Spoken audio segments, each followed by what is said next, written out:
How are you?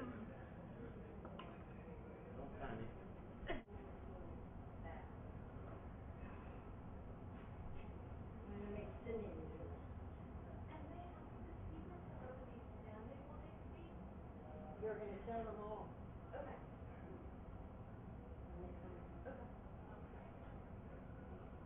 Tell that to Laura. Check 1 2 1 2 1 2 3 3 2 1. Audio test 1 2 3 3 2 1. Check 1 2 1 2 3 3 2 1. Microphone test 1 2. Excuse me, we need something here. Hello?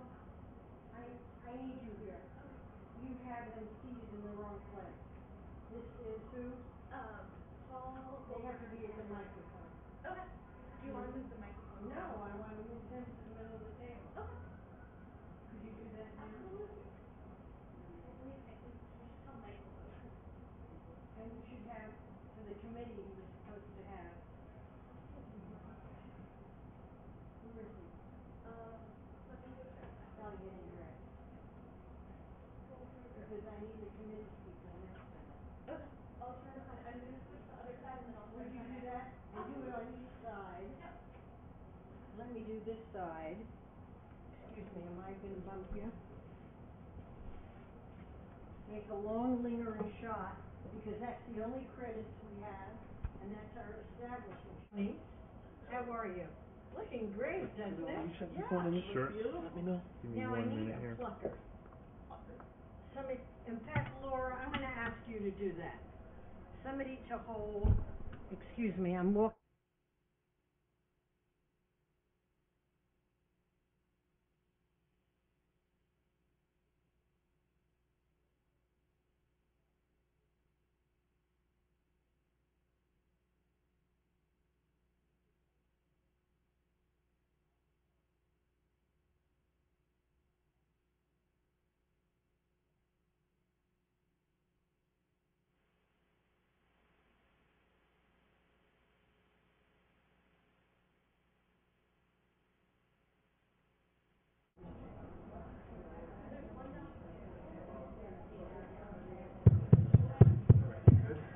Yep. Test 1 2. Mic test 1 2. 1 2 1 2. 1 2 3 3 2 1. Microphone test 1 2.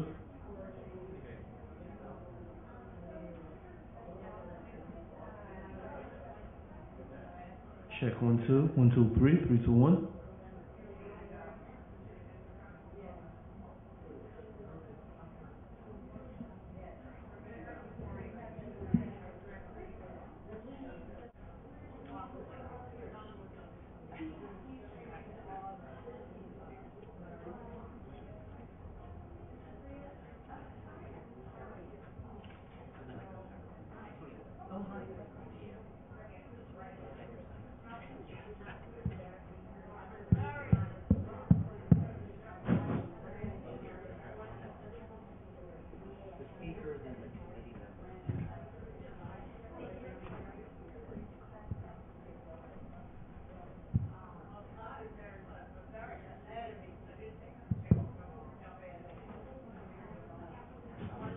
Check 1 2.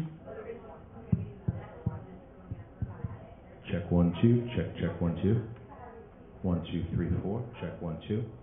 How are we doing? Check 1 2 3 4 5 6 7 8. Check 1 2.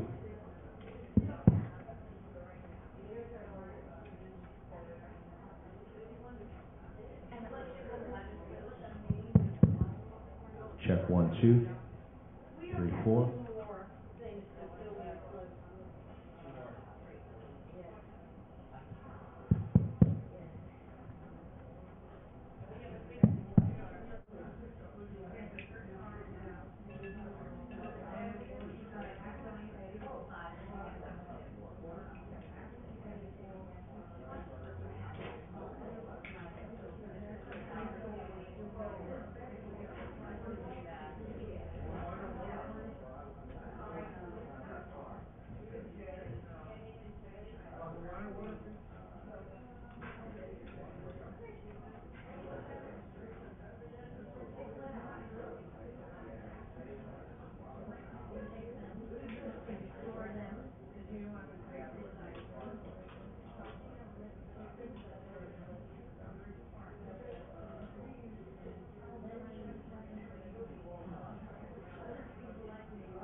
I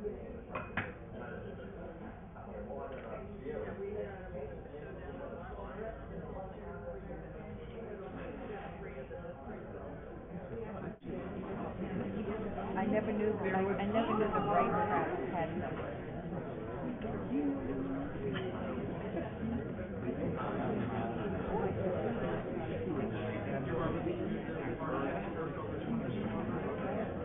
Yes.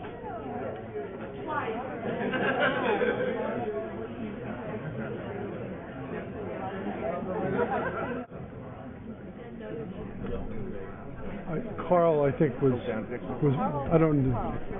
Carl was thinking about it.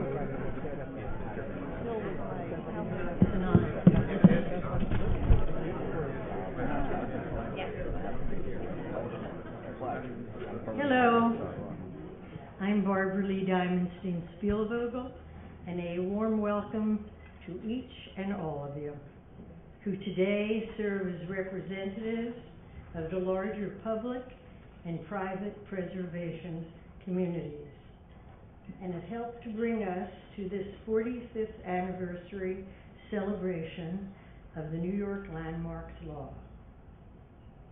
Thanks to the Effective Anniversary Committee, Simeon Bankoff, please stand when I announce you, Peg Breen, Vince Cipolla, Andrew Dolkart, and Tony Wood, who made the planning interesting and fun.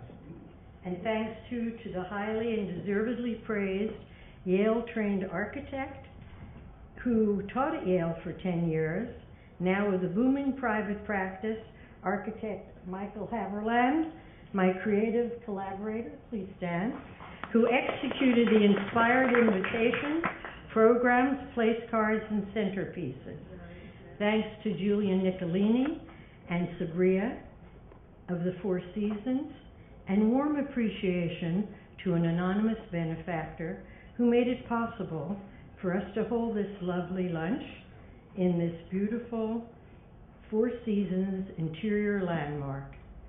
Designated in October 1989, 30 years after it was built in 1959, and now, more than 50 years later, is still considered one of the finest international style interiors in the United States.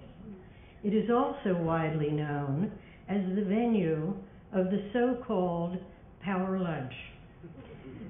You might recall that for many years, dining in the nearby grill room were some of the most frequent and vocal adversaries of preservation, who now proudly advertise their properties as landmarks in order to enhance their cachet, and many of whom now support preservation efforts and even serve on preservation boards. Anniversaries or milestones, or whatever you choose to call an occasion such as this one, are significant to many of us.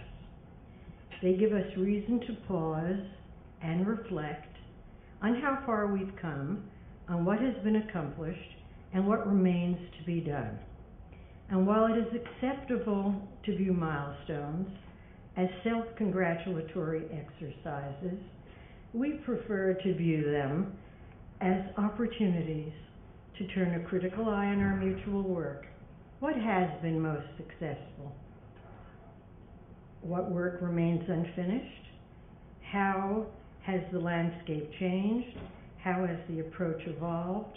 What have we learned during these past 45 years? We all agree that the vision of preserving our past and permanence found permanence in the Landmarks Law, which played a key role in shaping the evolving face of New York City.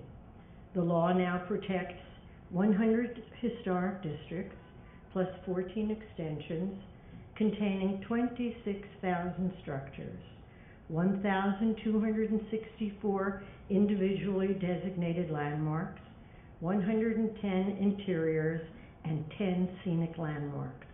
If that sounds like a lot to you, it's less than 0.5% of all the built properties in New York City.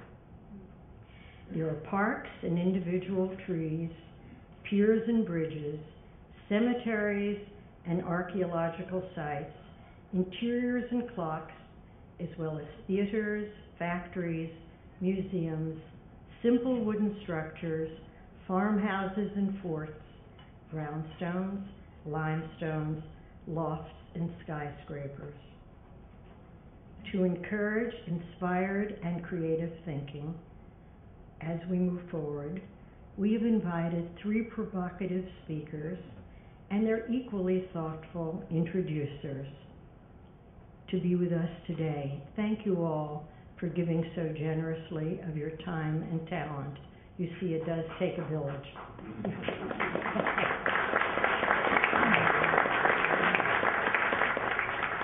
The plan is to listen to their contemplative dialogue and to eat. Please do so. In order to provide ample time for the entire program and to enable all of you to return to your important work at the promised hour. So now let us begin. The remarkable and remarkably generous Charlie Rose will introduce Paul Goldberger. Where are you, Charlie Rose? Thank you so much for coming. And if you would be good enough to come to the mic, and for the person next to Paul Goldberger, if he would just remove himself for the moment, because you are in Charlie Rose's seat. No, the person, and if you would please take that seat, we would appreciate it. If you would go there, Charlie, thank you. And please find another seat, thank you.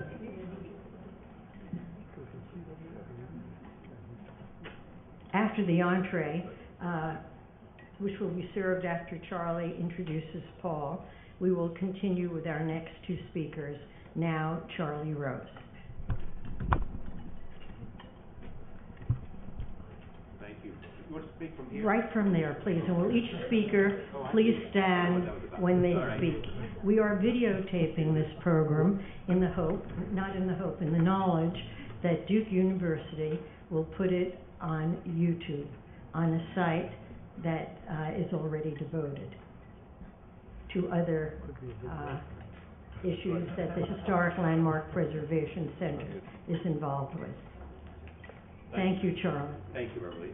Let me just say, I'm honored to be here among all of you, especially because of the great work you do.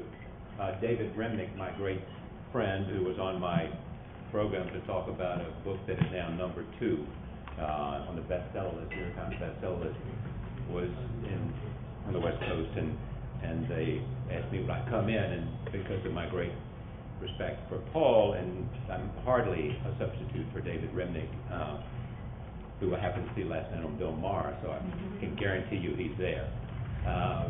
But our program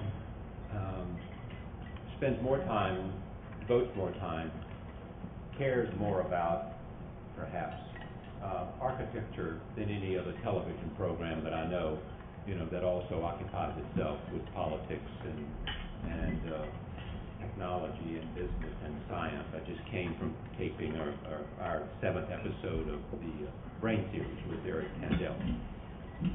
How did we get there? What was the motivation for wanting to do something and say something about what architecture means to us? I suspect part of that answer is Paul Goldberger. Because when I came to New York in 1991, I had traveled a lot, I'd looked at a lot of buildings, but I didn't understand them the way that I wanted to. And I talked to Paul, and I read Paul, and was aware of the biographical life that he had more than 20 years at the New York Times, Yale University, where he worked and studied under the great Vincent Scully. I once went to I was so excited about the opportunity after I began to get interested in architecture. I went up to Yale to do a piece about Vince Scully, and so I sent the crew up there on another day because he was teaching, and they came back, and the entire film was mostly black because Vince Scully doesn't have light in the room because he's showing images throughout the whole program, and he's standing at a lectern and he knows what he's going to say, and so we didn't have anything other than an audio recording, and we used that to great success. Paul Goldberger helped me understand about architecture and its place and what it ought to mean to us. And I just had two things that he said to me on my program. Says something about the role that he has played in helping us understand and appreciate and demand of architecture. Demand of architecture. He said, great architecture can affect us, this is on a program with me, as much as great painting or sculpture or great music. It also provides a backdrop for our lives all the time. Great painting is not with us all the time. Architecture is with us all the time, whether we like it or not. So we kind of have to make peace with it and live with it, and there are lots to be gained from learning how to live with it. The amazing thing, he said to me on the show, about architecture is that it is many things at once. It's art, it also is sociology, it's finance, it's politics, it's urban planning, it's history, it's culture, it's all of those things, and it connects to everything about how we live and what we think about and what we do and what we care about, and it clearly does. And it is a mark of the permanence of a civilization is the architecture and the values that come out of it as a role. This man has done, for me, helped me understand, appreciate, and been an inspiration to try to do something on television. He is, as maybe it was Kent, I saw here somewhere, who said his occupation is cities, understanding cities. It's the place that much of our great architecture resides. And so it is a great honor for me to be here, even though I have to leave after saying this, if you'll excuse me, because we got a call over the weekend that Rahm Emanuel wanted to come do an hour show, and so we said yes. We're always going to say yes. They didn't have to ask, but we have to go. I have to do that and leave you. But I leave you in the great hands of my friend, my teacher, an inspiration about art, and a man who has shown us all what and why architecture matters. Paul Goldberger.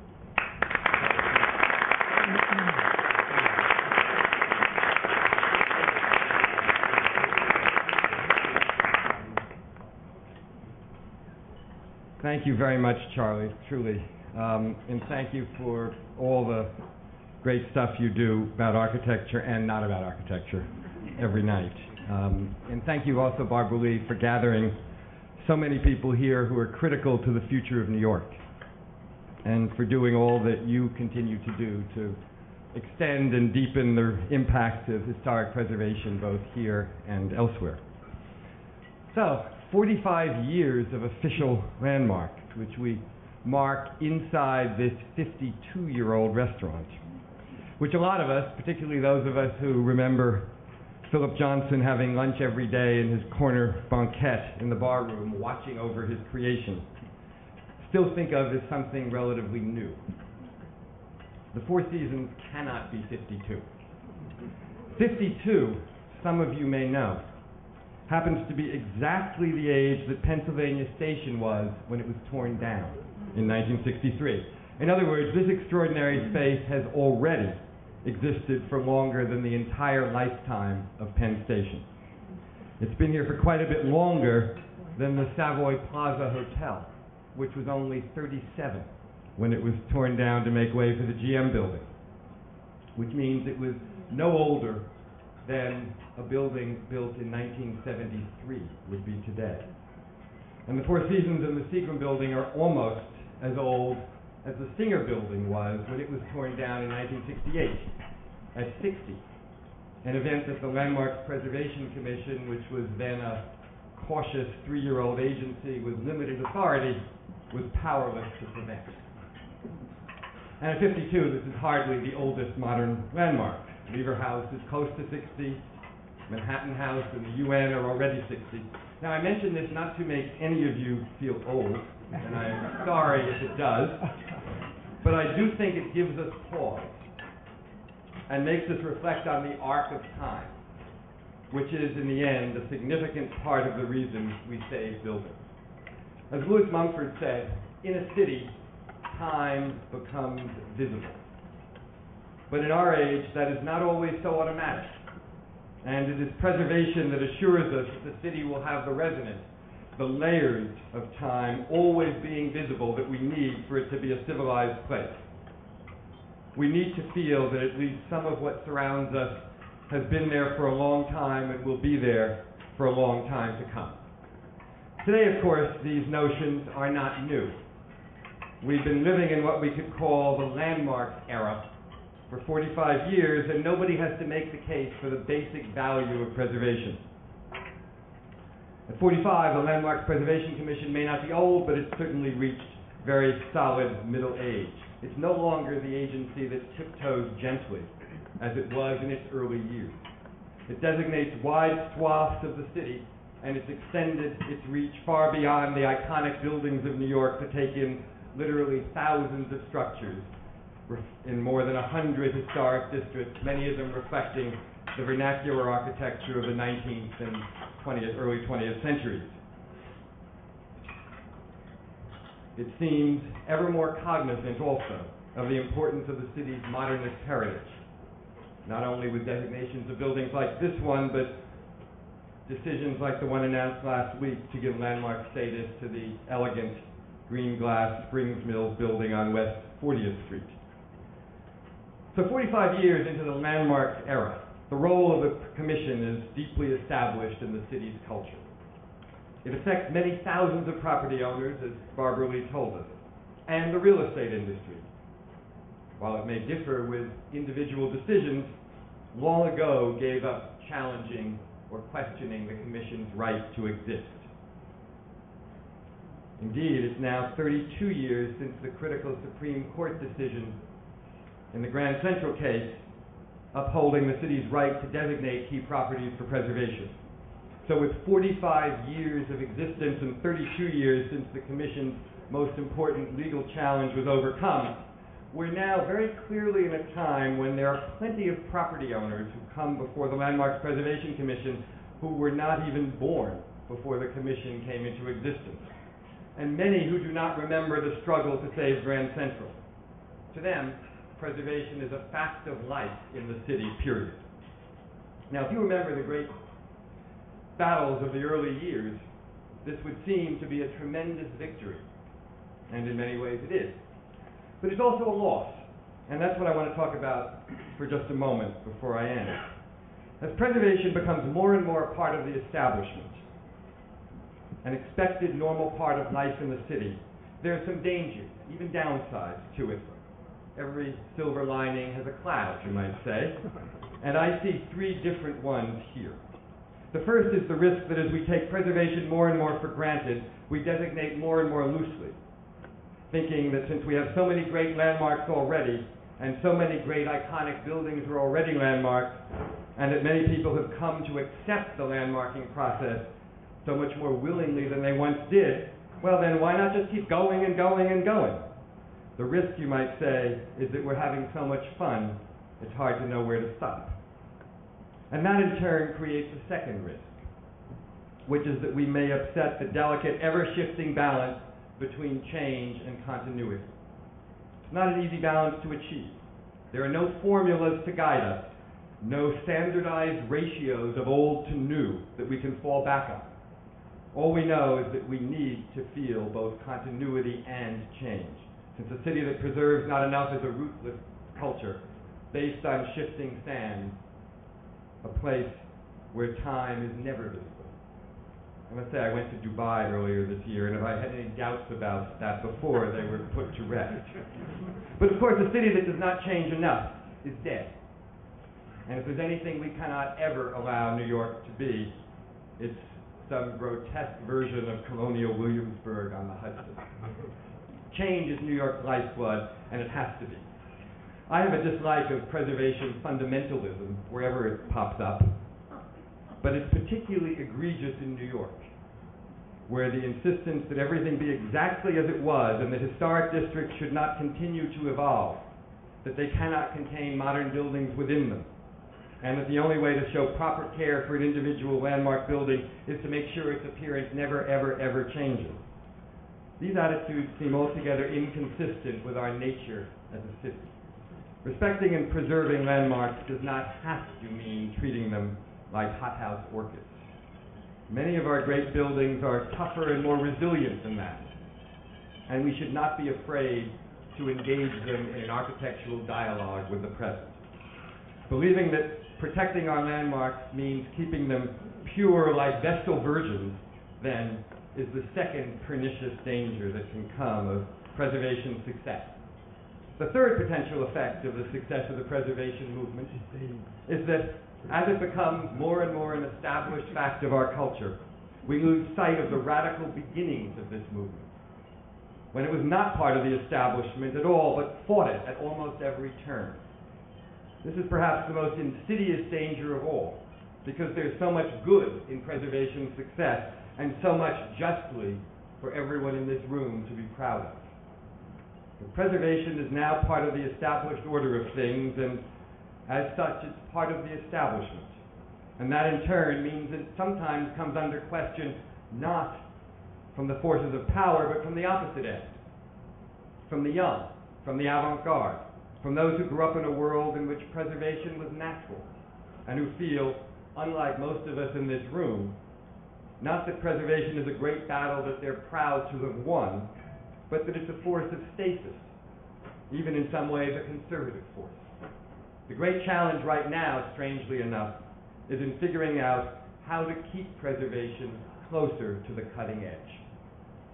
The two most important ways to do this, I think, are first, to recognize that preservation involves urban fabric, communities, streets, and places as much as it involves isolated and iconic buildings, that it can be a force for community development and sustainability, and that it needs to work hand in hand with people and organizations that focus on these things.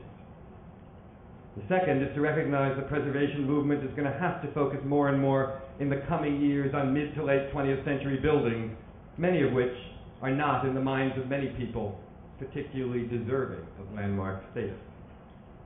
Not always easy, and certainly not easy to reconcile with the other risk I mentioned of designating too much. But we have to remember that as late as the 1950s and 60s, the Art Deco buildings of the Grand Concourse were roundly dismissed as cheap, common, vulgar, and unworthy of serious attention. Now, as they recede into history, we all think otherwise.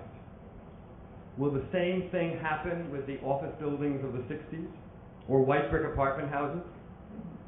I'm not so sure, and I'm not here to say yes.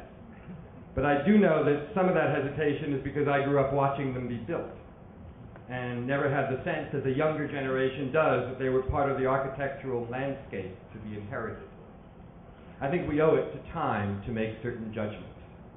I recall the wise words of the architectural historian Sir John Summerson, who said, "I suppose all architecture has to die before it touches the historical imagination." Time does not stand still, and the purpose of the landmarks legislation is not to make it stand still. It is to force us to bring reason and judgment into the process of urban growth, since we know that laissez-faire development will never give us the civilized cities we need. And making time visible means making the present visible, as well as a series of layers of past times. Too often, we don't like to admit it, but too often we have preserved not so much out of love of what we are saving as out of fear of what we were preventing. We cannot afford to keep doing that. Preservation, at its best, should mean using the values of the past to inspire the present, and to encourage us to find new ways of expression that speak comfortably to the old. If the Landmark Preservation Commission is truly successful, its legacy won't be measured only in saving things.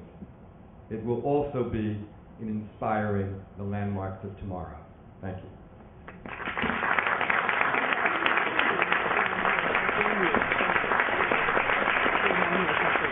Thank you, Paul, for that challenging and provocative speech. and I don't see a conservative in the bunch here today. And now, we will have lunch, and if you would be good enough to clear the tables. And after lunch, Joan Davidson will introduce Tony Wood.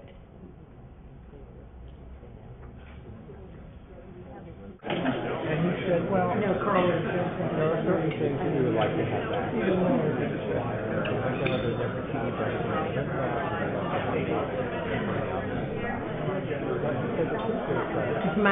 If I may interrupt you for a moment?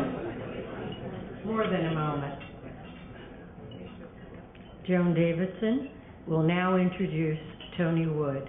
After that, Robert Thomson will introduce Stephen Berlin Johnson.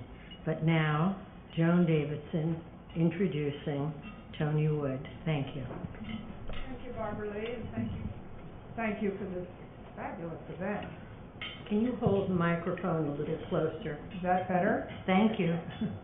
Tony Wood is the best kind of New Yorker. E.B. White would be as proud of him as are all of us. As you know, E.B. White wrote, there are roughly three New Yorks. There is first the New York of the man or woman who is born here, who takes the city for granted and accepts its size and its turbulence as natural and inevitable. Second, there is the New York of the commuter, the city that is devoured by locusts each day and spat out each night. Third, there is the New York of the person who was born somewhere else and came to New York in quest of something. Of these three trembling cities, the greatest is the last, the city of final destination, the city that is a goal. And that is the city of Tony. Tony brought himself here out of the Midwest as a callow youth.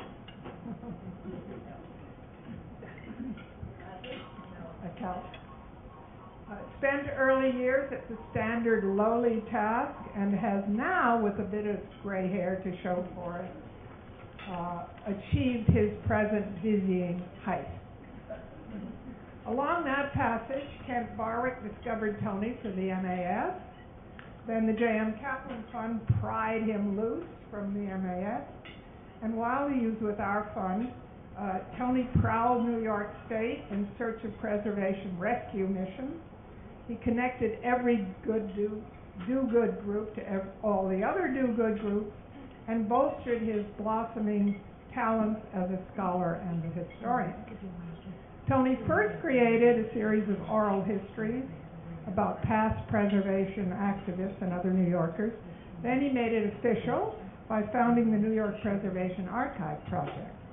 He also institutionalized his multifarious preservation advising by joining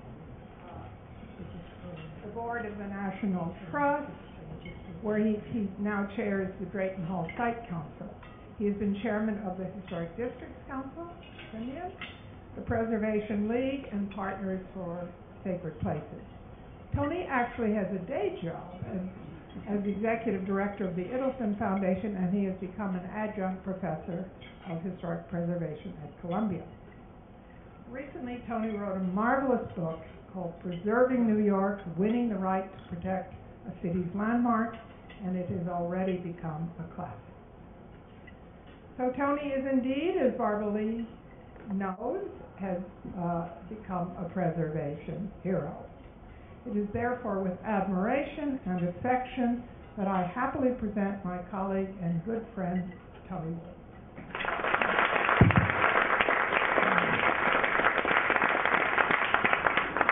Thank you, Joan. Clearly the smartest thing I did 32 years ago was meet Joan Davidson. My extensive research on the subject of anniversaries shows that they're good for three things: selling cards, celebrating, and reflecting. Rumor has it that Hallmark is about to release its Landmarks Law anniversary line. Barbaralee has brilliantly delivered this celebration, and I think a round of applause to Barbaralee.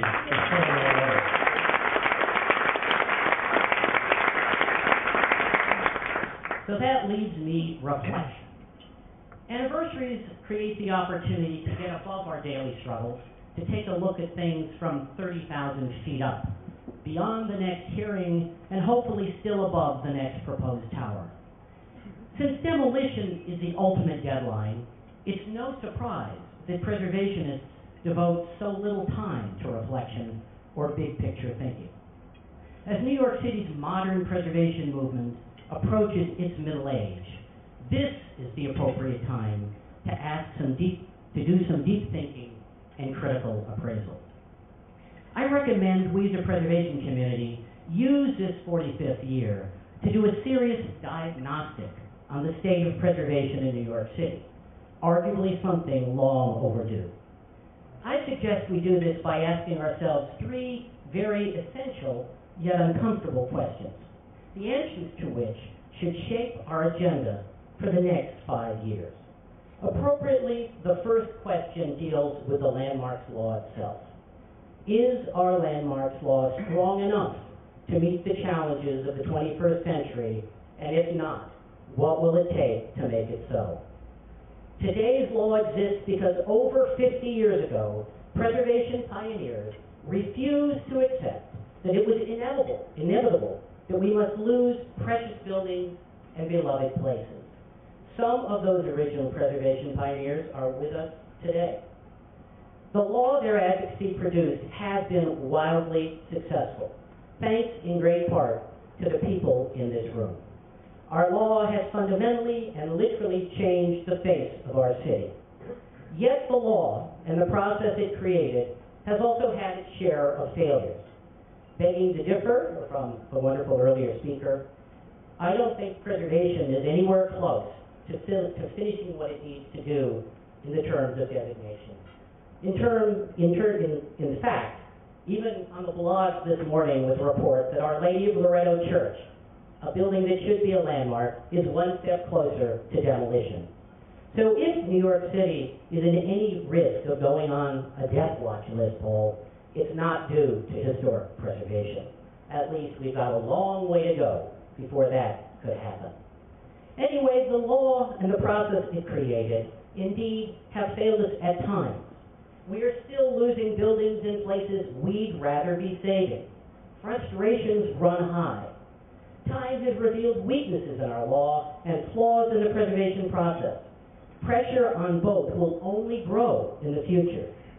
Is it inevitable that we have to accept such continuing losses? Or is it time for preservationists to dream again? For decades, we've accepted limitations and losses, even after a Supreme Court victory and decades of public support. Enough time has passed to prove true the observation of preservation economist Donna Maritima, who wrote, "Preservationists are the only people in the world who are invariably confirmed in their wisdom after the fact." Should we still settle for what was politically and legally achievable 45 years ago? We've played defense for decades. To win, one must play offense. Is it time to go on the offense? It's been over 35 years since the first and last omnibus set of amendments were passed to strengthen our landmarks law. Our law once represented innovation. It once was the national leader. Can we still say that's the case? As a community, we have only flirted with the question of the law's ability to deal with the challenges of this century. The time has come to seriously ask that question. If the answer is no, we must proceed to the second part of that question. What will it take to make it stronger? Two dimensions to this. First, what are the specific ideas that could make the law stronger? This is a straightforward question with no lack of possible answers.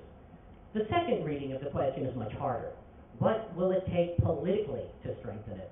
Can we build the powerful coalition needed for success? Do we have enough political clout to manage such a legislative process? Are the potential rewards worth the considerable risks involved? To answer this first set of questions, we need to find a way to come together in a disciplined process to assess the law and the process it created, identify the challenges they face, imagine methods to address them, determine the political viability of advancing a set of reforms, and if deemed viable, mount a successful campaign to have them adopted. The second question in our assessment of the state of preservation looks beyond the landmarks law. Does New York City have all the preservation tools, both private and public sector, that it needs to meet the challenges facing preservation in the 21st century? Even with a perfect law and a perfect commission to administer it, there are still limits to what a preservation law can do. Are there new preservation incentives we could create? Tax breaks for homeowners and small businesses? Something creative to assist nonprofits? Are there additional regulatory tools to be employed, such as neighborhood conservation districts? Are there creative real estate interventions to explore? Could we be negotiating rights of first refusal for important but excess religiously owned sites? What new innovations can we bring to preservation in New York? Our final question is perhaps the most difficult, but also the one over which we have the most control. It's what I call the marine question. As a preservation community, are we all that we can be? Is New York City's preservation movement as effective as it must be to address the challenges of today and tomorrow?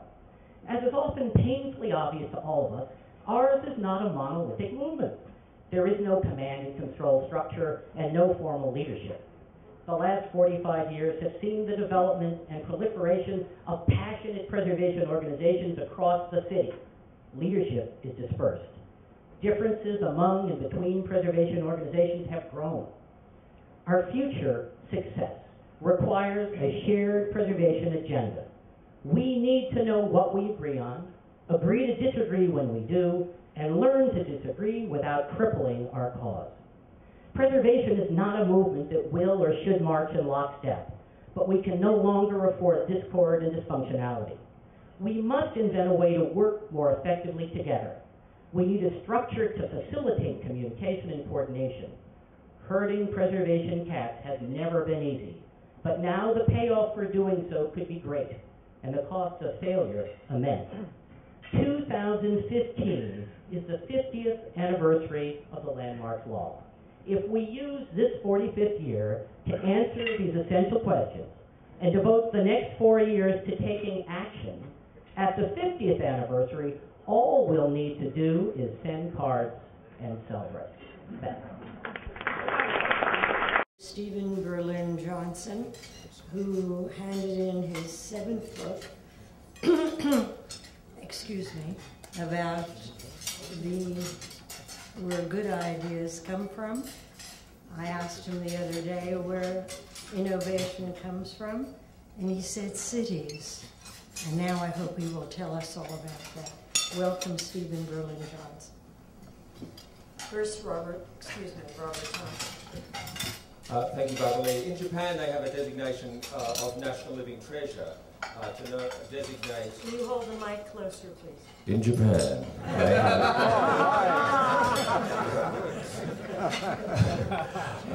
a designation called National Living Treasure to honour cultural elders. Now, it's not meant to be ageist, so don't get offended, Barbaralee. But there is no doubt that Barbaralee is indeed a National Living Treasure.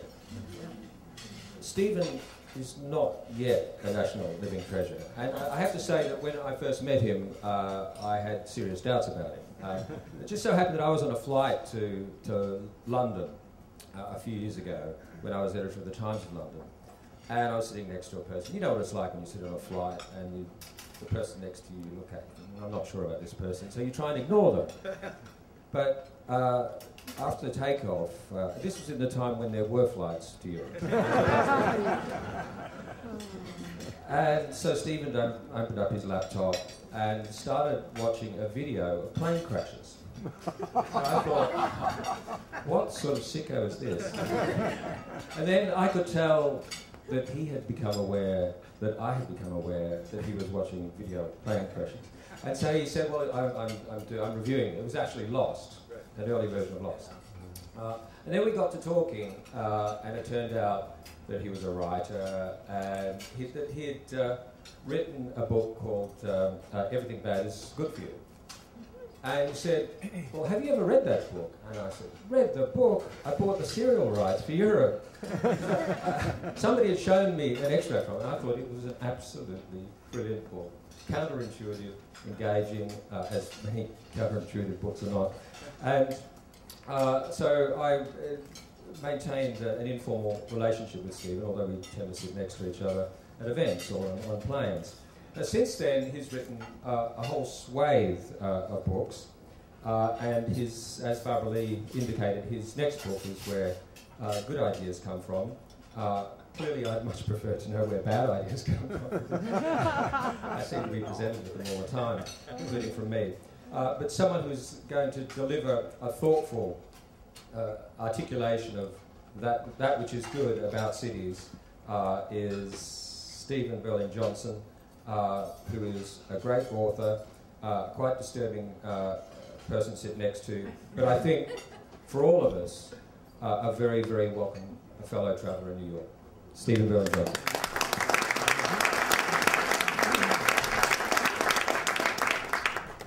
Thank you. What an honor to be talking with this extended group of people following these speakers, and particularly to be introduced by Robert.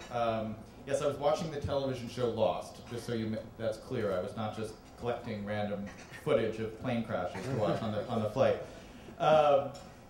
Thank you, Barbaralee, for having me here, and congratulations. This is an amazing occasion. Barbaralee wanted me to talk about the future, which I intend to do, but I thought I would start just briefly by talking about the past and then moving my way towards the future, which is generally how it works. I live in Park Slope. In fact, it turns out that Bill de Blasio here and I live on the same street, which we've just found out by sitting next to each other. So you're bringing the neighbors together, right and left, Barbaralee. As a New York City writer with young children and a dog, I'm required by law to live in Park Slope. And so I want to start by thanking the Commission for approving our new windows that we put in a couple of years ago. That was very nice. And I brought with me some architectural renderings of some work we want to do. If we could just fast track the process, I figured this would be a good place to do it. And I actually live on a landmark block. Part of the narrow little extension that goes into the South Slope, right along Prospect Park West. And I think my block, which I love dearly, and I'm very grateful that it has been landmarked and preserved, is a wonderful example of how landmarks is not just about architecture, and it's not just about preserving buildings that have some kind of historic weight to them or significance, preserving the past in a kind of museum fossil-like sense. But it's also about preserving an older kind of wisdom about how cities should work and about the patterns of behavior and usage that you see in great neighborhoods. In our neighborhood, there's some wonderful architecture. It looks lovely. There are beautiful preserved kind of brownstones that are 100, 120 years old. But what's important about the block and what is worth saving and learning from is what I sometimes call kind of the optimal density of it. It's remarkably peaceful. I think Bill will testify to this as well. When you wake up in the morning, you hear birds chirping in the trees and things like that. You almost never have kind of traffic noise. But at the same time, it's never empty. There's always someone on the street, almost always someone kind of walking by in front of the house. The architecture of the buildings with the front-facing stoops and the front-facing gardens create this amazing kind of improvised civic space on the sidewalk around the neighborhood where people are really encouraged by the way that the layout of the blocks to hang out with their neighbors and chat, have a conversation, complain about my children, which is what they do a lot of times, and all the conversations and community that come from a great city neighborhood. And that's embedded in the physical kind of infrastructure of the space. If you built a 30-story building there, or if you eliminated that kind of brownstone stoop kind of structure, that pattern of usage, that pattern of life would be eliminated or threatened in a really fundamental way. And so, in some ways, the value of something like the Landmarks Commission is to preserve that older vision of how we should live in a city, and to recognize that sometimes people 100 years ago have better ideas than we do in the kind of whim of a moment of fashion or obsession with certain things. That sometimes when we get obsessed with the idea that the village would be much better with a big highway going right through it, that sometimes we need to pause and think about that and think maybe that there's kind of this older wisdom that we need to preserve. And Jane Jacobs has a very famous line, new ideas need old buildings. In some ways, that's true of what Landmarks does, although oftentimes by the time the buildings get landmarks, they're too expensive for new ideas. And what Jacobs was talking about was kind of older abandoned buildings that aren't in fashion architecturally, that get taken over by young startups and hip record stores and things like that. But I think one corollary to Jacobs' axiom is this idea that old buildings preserve old wisdom, old ways of thinking about how the city should work. And in a sense, when we live in a neighborhood that's working, that has had this kind of pattern of life for 100 years, we're connecting to those older voices and having a conversation with them. What I find exciting about the present is that we now have an opportunity, thanks to very cutting-edge technology, to extend on and amplify that conversation on a number of different ways. Ironically, some of this technology has to do with platforms that were developed originally to track nuclear weapons, like GPS. The fact that I have a location-aware, web-enabled device in my pocket here that can tell me exactly where I am down to about 3 feet, and can take that geographic data and connect it to the web and find out all the things that are being said about this space, this room, the people in this room, the conversations happening in this neighborhood and in my neighborhood. All of that developed in part thanks to the military, that they had no idea. I mean, this is what happens when you have an open platform. You think you're fighting the Cold War, and it turns out you're helping people, find a nice cup of soup in the neighborhood. That's the beauty of platforms like that. So we have now this opportunity, thanks to these technologies, to actually amplify and deepen the connections that happen in great neighborhoods and great sidewalk-centered cities. There's an iPhone app called City Poems that is out. I believe it's just for London right now, but I'm sure it will come here. And basically, someone has gone around and gone through the history of poetry about London and captured all these quotes about different street corners, about different neighborhoods, about different buildings, and kind of famous moments in the history of London poetry, and tagged each of those individual quotes with a geographic location, so that you can explore the city with your phone and hear these long dead voices kind of reanimated by this incredibly modern piece of technology in your hand, and experience the city in this kind of literary way that you could get, yes, with a well-versed kind of guide that you could hire for the day, but now you can do it with a $2 app that you can buy at the App Store. So we have all these really extraordinary technologies that are allowing us to annotate and preserve the history of spaces in a way that's readable from a simple phone or from a laptop computer. And in a sense, there is this kind of invisible layer of data, some of it pressing, urgent, the breaking news, a crime happening around the corner, a new restaurant opening, and some of it is older. Some of it is that older wisdom that we're now able to store and present to new people as they walk around a space. Now, the other development that we've seen that New York has been very pioneering in is another way of tracking and measuring and amplifying patterns that we see in the city, and that's the city's wonderful 311 service, where people are able to kind of call in, complain about a pothole, ask for questions about the nearest shelter, make a complaint about noise, ask for information about alternate side parking. And the city is capturing all that information, helping people out with the information they're seeking, and then looking for patterns in all of that data to see where the problems are, to see what's working in the city, what's not. Where are the noisy neighborhoods? Where are the neighborhoods where there are pothole problems? Where are the neighborhoods where people are asking for additional services that the city isn't meeting? And that's also thanks to advanced technology, some of it coming from people's phones, some of it coming from the databases that the city uses. And so the city is now able to kind of look at all these patterns of behavior in the city streets and to learn from it, and to make the city a more engaged place, and to tap the local knowledge that exists in every neighborhood, and all the people who are out there walking the streets, sensing problems, noticing things that aren't working, noticing things that are working. They have a place to store that data now, and to share it, and to make sure that people get that information, people who are capable of changing the city, and people like Bill de Blasio, who can do something with it. And so we have a kind of a platform for civic engagement that's now been possible thanks to something like 311.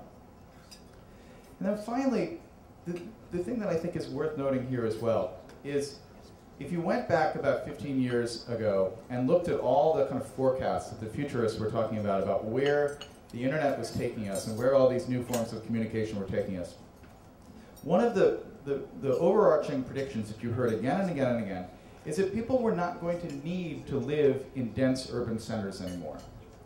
Why would anybody want to commute to a crowded urban space when they can telecommute from their ranch in Montana, right? This was the kind of vision that people had in the early 90s as it became clear that the internet was going to be a big thing as the web started to build in interest. And there was this kind of idea that cities were going to be this kind of weird industrial age relic, and that we would move towards an age of kind of radical decentralization, which we'd already started to see with the suburbs, and in the post-war eras with the impact of the automobile. People said, well, the internet is going to be like the automobile on steroids. It's going to push everybody even further away from urban centers. And people will just sit there with their laptop at the beach, and they'll never come back into a city again. And of all the predictions that were made about the future impact of technology and where the internet was going to take us, there were a lot of bad ideas, as Robert talked about. But I think that may have been one of the most inaccurate ones. Because in fact, what has happened is the exact opposite of that. We've gone on in the last 15 years a great period of kind of renaissance in particularly American cities. And everywhere the internet has kind of thrived, where the internet has been a big part of kind of urban business, you've seen cities that have almost been catastrophically successful because so many people want to live there. Cities like San Francisco, cities like Seattle, cities like Austin, and of course New York City as well. And I think the reason for that is that we missed something when we thought about the impact of the internet on cities. It turns out that cities amplified by web data, amplified by local bloggers, amplified by all the information resources that a city government can present, amplified by all the restaurant reviews and all the discussion of what's going on in the local schools. Big cities get better when they are attached to an overarching network of data that can annotate specific places. In a sense, a big city is a kind of a search problem. It's filled with all this information that you want to explore. There's always something happening around the corner that you want more information about. And it's hard living in a city to keep track of all that. But tools like the iPhone, tools like the web, tools like all other kind of location-aware devices that are out there are making it much easier for us to find what's happening in a big city. And that makes the kind of comparative advantage of a city even stronger compared to a mid-sized town or a suburb, because there just isn't as much information there to explore. So now we're able to walk around these spaces and find all these things that are happening. We're even more aware of all the vitality, all the creativity, all the new ideas that are emerging in a great city like New York. So I'd just like to end by raising a glass to this premise of old buildings needing new technology, and to Barbaralee and everything she's done. Thank you very much.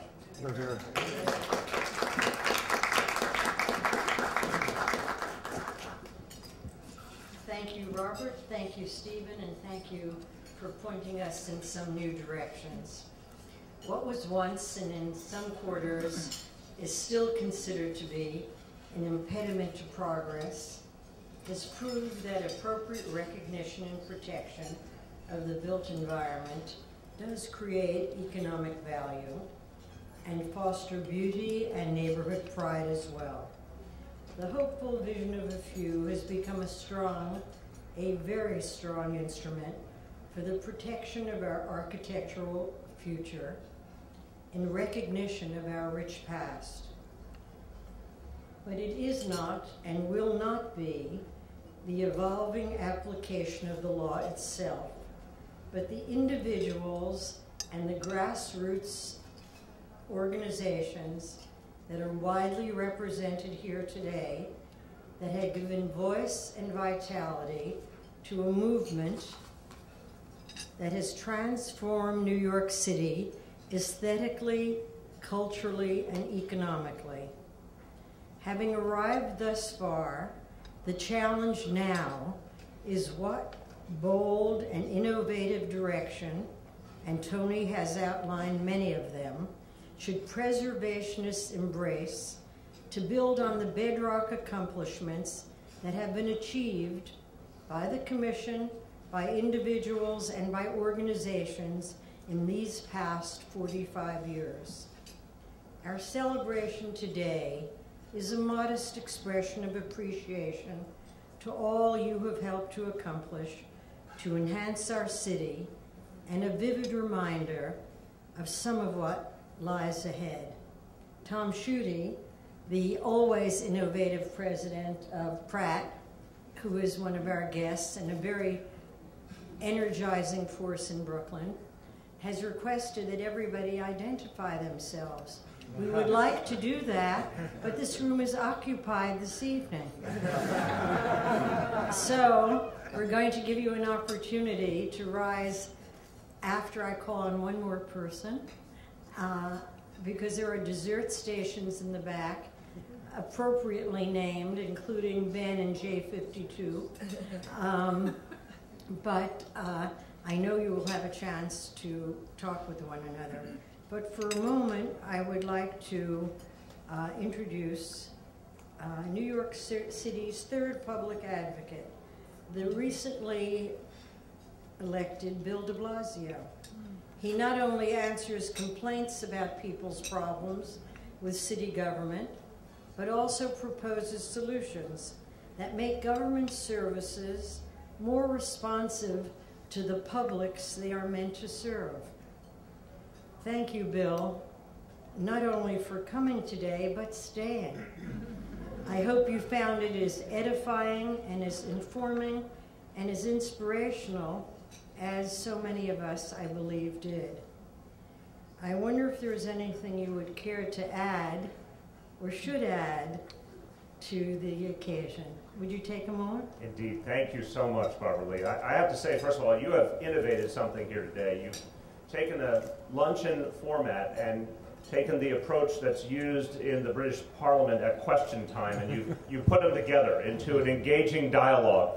I thought Paul and Tony's viewpoints were incredibly helpful as a policymaker to hear both worldviews, and Stephen's comments as well, of course. I think this is the kind of thing I'd like to see more often when we gather. It is a truly American forum. Exactly. Well done. But I have to say, and we can't applaud you enough, you have been the beating heart of the preservation movement in this city. So can we just once again thank Barbaralee for all she has done.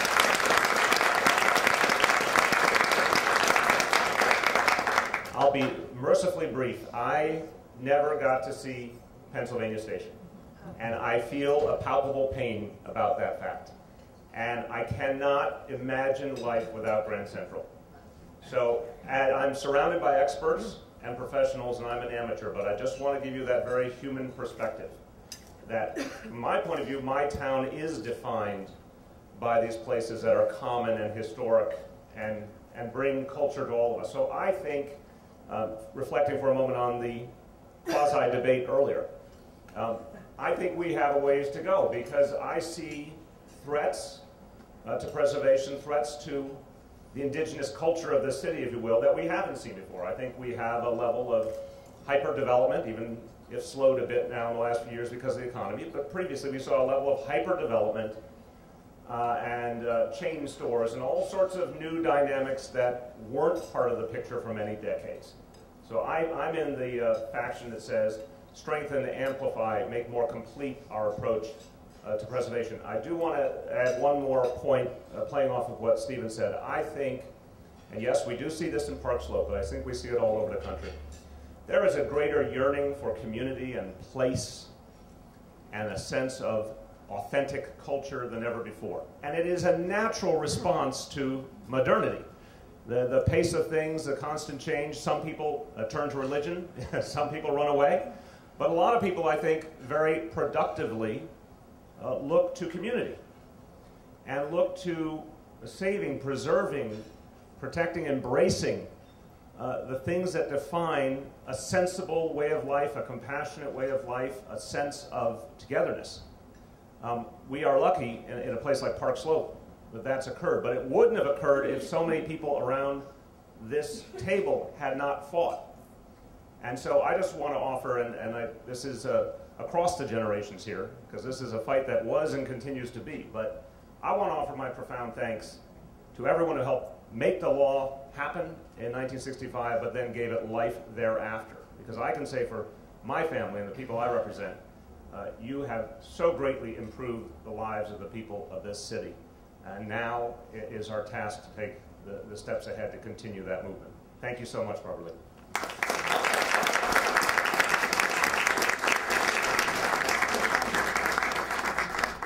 Thank you, Bill, for those words, and we know by your past performance that your words are turned into reality, and we will count on you. Around the room are appropriately named dessert stations, meant to serve as oases for conversation, mingling, and exchange of ideas. So you will have a chance to meet a lot of people, Tom. So please rise now, indulge yourself in some sweets, and even some tart talk if you'd care to. Stay as long as you would care. And we look forward to seeing you in 2015, the 50th anniversary celebration. In the meantime, hope you had a nourishing afternoon and that you will continue your vigorous and important efforts. Thank you, committee. It couldn't have been done without you. Thank you all for being here. For my part, it was a very worthwhile gathering. Thank you.